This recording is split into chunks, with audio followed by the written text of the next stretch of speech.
I'm here with Mick Hussey, and we're here at the front strand witnessing Storm Agnes. Mick, some sight, isn't it? No, some white horses there, isn't it? No, not only white horses, Noel, but if you look with the spume coming over, it's almost like snow coming over. And I think we got a blast of a wave there just coming over the wall. But we're safe enough here, Noel. We're well back from the prom. But it's amazing to see. It's 2 hours to go for high tide, and the Storm Agnes has been well predicted, is just kind of hitting the coast here now. Yeah, it kind of came, I suppose 8 or 9 o'clock, I think. But then, again, there was a lull in the proceedings. The sun came out there around 12, 1 o'clock there, and it kind of darkened over again. We were probably in the eye of it here, and it probably darkened over again. But now we're witnessing, as I say, the peak of the storm. We reckon it will be around 10 to 5 is high tide. Yeah, it's peaking. I think we're going within the next hour here now. As you can see, the wind is getting to be extreme windy here now. About half an hour ago, it kind of almost went down. So we must be near kind of the eye, or central area even, I suppose, was passing over the south coast here. But no, looking in here towards the front stand, we're by the old sea wall here, Noel, where the sea swimmers going in, and we're looking back in towards the strand proper, we call it. So the waves are bursting over the walls, as we used to say. And Noel, does a roof blow after blowing as well in one of the buildings inside there as well. The whole roof is after blown off. Yeah, we see that the station house inside there, the old station house, it used to belong to Fogarty's station house there. The new section there, the roof peeled off. It's just like as if you open a can. A can of sardines, because it was a tin roof obviously, and it just peeled back. The wind went underneath and peeled back. Just goes to show the power of the wind here. A little bit of damage done. I noticed the ESB are out there as well, and indeed the roof actually came down on top of the ESB wires as well. And I do understand that out in the Quarry Road area there's a tree after coming down in one of the lanes out there, so a bit of damage done around the place, Mick, but that's only here. I would imagine that the peak of the storm is probably somewhere around West Cork, we're hearing.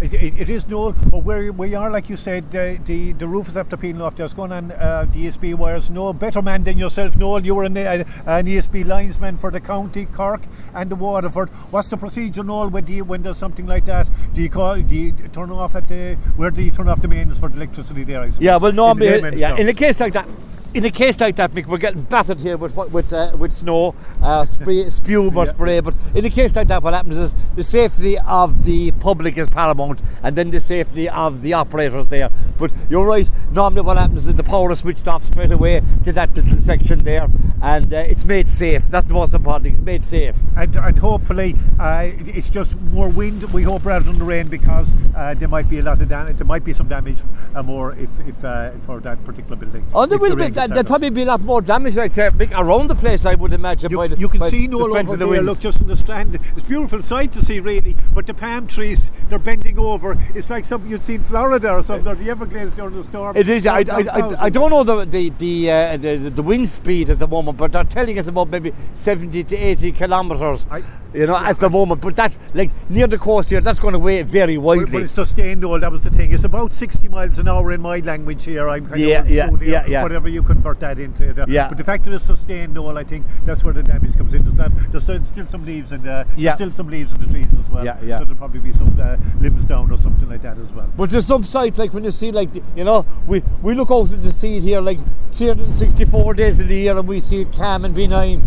But looking out there, it's an angry sea, isn't it? It is, Noel, but that's barring the danger of it, it's a great sight to see as well, because we know there's two yawls. There's the summer yawl where we all go out and play in the beach and go swimming, and then coming into winter it metamorphoses into our own town and our own people and our own climate and our own climate, and it's for us to enjoy. Noel, if you look over there as well, over the Easter Point, see the massive waves breaking over on the water side there as well. Yes, on the headland over and there. as you say, we're 2 hours off high tide here at the moment. It is, Noel, but like if you're talking about like the Wild Atlantic Way, I mean we have the Wild Atlantic Way, and it's really starting down here in Youghal. Oh, we certainly have it at the moment anyway, like what a sudden change from summer. Only last week here, we had temperatures of 18, 19, 20 degrees, 21 degrees, something like that, but now it's all change, I suppose, and this heralds the onset, I suppose, of winter. It is, Noel. There's a lot more snow storms as well, Noel. Frequent storms in the past couple of years, I've noticed, and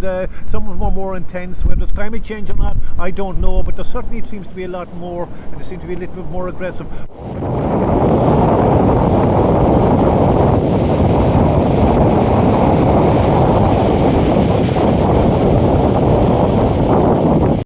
But isn't it amazing, Noel, when you look back of your forefathers, look at that old strand wall there, how that has stood up to over a century of battering. Yes, and indeed, that struck me there as we were talking about the damage done inside there in the station house. And the station house there, I suppose, since what, 1880, 1890, I suppose, was built with the, for the station master, for the railway. And the old roof was perfect in it, but just the new tin roof actually peeled off, so just goes to show, It does, Noel. But Noel, if we go in further as well to the old, the new promenade, I still call it, see how well that has stood up as well from the early 1970s. Yes. But of course, the big trouble, of course, in Youghal is whether there's going to be flooding or not. I don't think there's going to be flooding, say, with the southerly wind, but it depends, as you know, on the high tides in the October. We're going to October now with the high tides and the wind and all that kind of stuff. But it would make you think, do they need to put more of that kind of structure to prevent flooding along the rest of the quay, rather than just the market square as we know it? Yeah, possibly, I suppose, with rising tide levels and the whole lot, and it was a prudent move, I think, actually, to increase the thing there, especially around, as you say, the market area there, now credit union area there, to improve that. But I would imagine, looking at the coastal erosion, indeed, not so far out from here, out around Pilmore, I think the coastal erosion is very, very prevalent there. And I would imagine even now the first part of the boardwalk there at Clay Castle, you can see where the sea has undermined underneath the boardwalk. It has, of course. There was terrible damage done there to the first boardwalk, Noel, and all that. But they went to great stuff with the second boardwalk, and that's withstand, I think, worse storms than that. So there'll be no fear of that. But no, you got to give a shout out there for all the emergency services.